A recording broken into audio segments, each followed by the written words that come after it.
Hello, and welcome to another edition of Tech Tuesday, presented to you by Delta Media Group, where we are ever beckoning the warriors to come out and play. So today, we're going to go over customer import.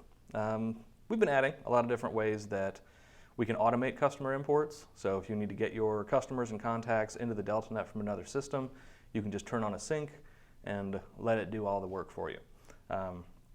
Google Sync we already have in place like that, so if you have your Google contacts, you won't need to worry too much about this video because you can just hit a button and have them connect back and forth on their own. And we're working on some additional syncs that, from other popular or, popular systems that will make syncing those contacts back and forth easier. But for those of you that have your contacts in a platform that we do not currently have a sync in place for, that you can just switch on, you can export your contacts from that third party as a CSV file, and then you can import them into the DeltaNet manually.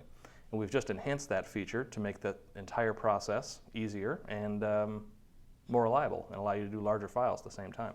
So let's jump into the DeltaNet and see what it looks like. So here we are on our welcome page, and I'm going to go down to Customers and Customer Center. And I have some unprocessed requests. It's good to know. And I scroll down here, and in the Actions widget, we have a button for Import Export Customers. So we're going to click there. We can now determine whether we want to import, delete, or export contacts. So know that from this function, you can export all your contacts here once you have them in the system, or even if they just came in through your website and were assigned to you, not imported contacts, this is where you can export those. If you have done any imports that didn't pan out the way you wanted to, maybe you want to remap them and try again, or the contacts didn't come over right, or you just want to clear the CRM out and try again, you can click on this Delete Imports. It'll list out all your previous imports, and then you can select one and just hit the Delete button. I would show you, but I don't think this account has any imported contacts. Now we'll look anyway. Oh, here we are. So at some point, there were 719 contacts imported into this account, and I've since deleted them using this function, and you can see that it kept the record here, so that even if you added something and you delete it later on, you'll still be able to see here, a history of that. So let me go back into the Customer Center, Import, Export, there we go. And then lastly, we have Import Contacts. So this is where you would import from your CSV. So I will just click here. And for anybody that's used this feature before, seen this feature before, it looks very similar, and you can see you have some kind of pre-built import functions. So ultimately what we're going to do is I'm going to click on Choose File, and I'm going to find a contact file. Easier said than done. I'm going to check under C for contact. Yeah, contacts, test. That sounds like the right one.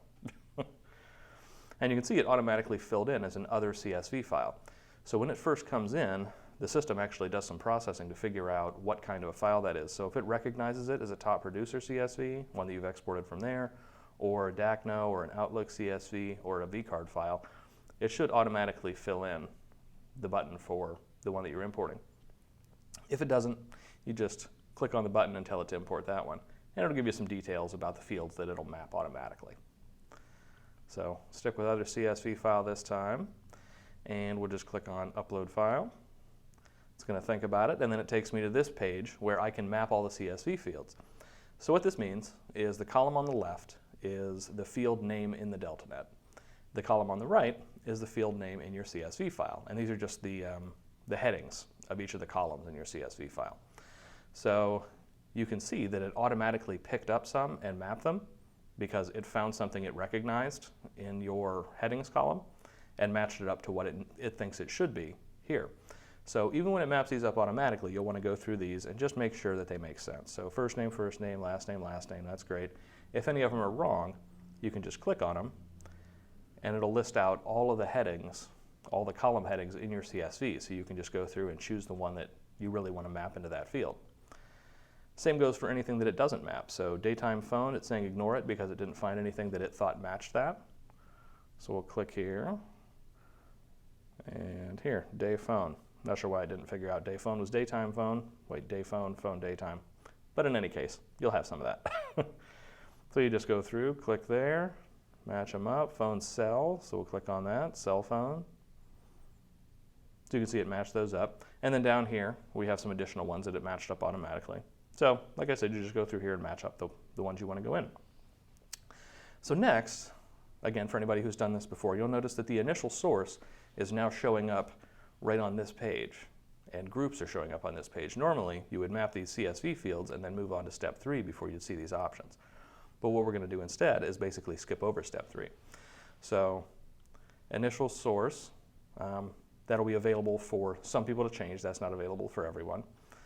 Generally, you just leave it on default source anyway, and that'll indicate, once these are in, that the initial source of these contacts was manually imported. And then under groups, if you want this set of contacts to go into a group automatically, you can select your existing groups here. You can also click on New Group and create a group here. So I would just type in the name of my group. And then when I decide to process this file, it'll create the new group and then add all my contacts to this group. So one thing of note here is that you can't import contacts that already exist. So it won't actually bring the contacts in twice. But what it can do is, let's say I import a list of 1,000 contacts, and now I decide that I wanted 500 of those contacts to be in group A and the other 500 to be in group B. I can make another file that just consists of my 500 group A contacts, and I can import that one again, and in this step I would select group A or create group A. And then what it would do is it can't insert those customers again, but it can take the existing customers and shift them into that group A group. So that's kind of a cool feature. And it also allows you, when you're importing large sets of contacts that are organized, to keep them organized that way. So once you have this set up the way you want, you now have the option of saving it to process later or saving it and processing now. Once you're processing it, the system will do that processing in the background. So your customers won't come in automatically right that minute, but it'll take a little time, and then once the system's done processing them, all your contacts will be available in the DeltaNet. Once you start processing them, you can't do anything else with this import until that's done. So if you wanted to delete it, you can still do that, but you can't do it until processing is finished. Now what you can also do is I can say save and process later. Now what this does is actually saves that import so it's ready to process, and I can go in and tell it to process whenever I want. But this is nice if I want to go back and double check my CSV and come back here to make sure that I've mapped the columns the way I want to make sure that I have all the right data in there, and that it's not going to run into any issues. So you can see when I scroll down this page, so there it is. Here's the date that I added it, even though it's not actually imported yet. And it found 102 customers in this file. I can see right now it said is not ready, and that means it's not going to process on its own. So if I go over here and click on Actions, I can set it as ready, and then it'll start processing. Or I can modify my mapping options or my grouping options in here. So if I've decided that I don't want to do the import now, just save it till it's processed later, and then go back in here. Again, I can say save and process later if I'm still not ready, or save and process now, and it'll process it. I'll say later for now. And then the other thing you can do is go down here and you look at all of your queued sets of contacts. And I'll just say set as ready. Your import was set to ready, so there it is. So now it's processing and has a little status bar there so that when it comes up as its turn to process, it'll process it automatically and then all my customers will be in. This isn't a terribly large file, so it shouldn't take very long.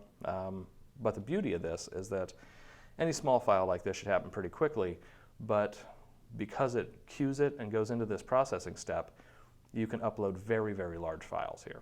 So that's kind of where it saves you some time.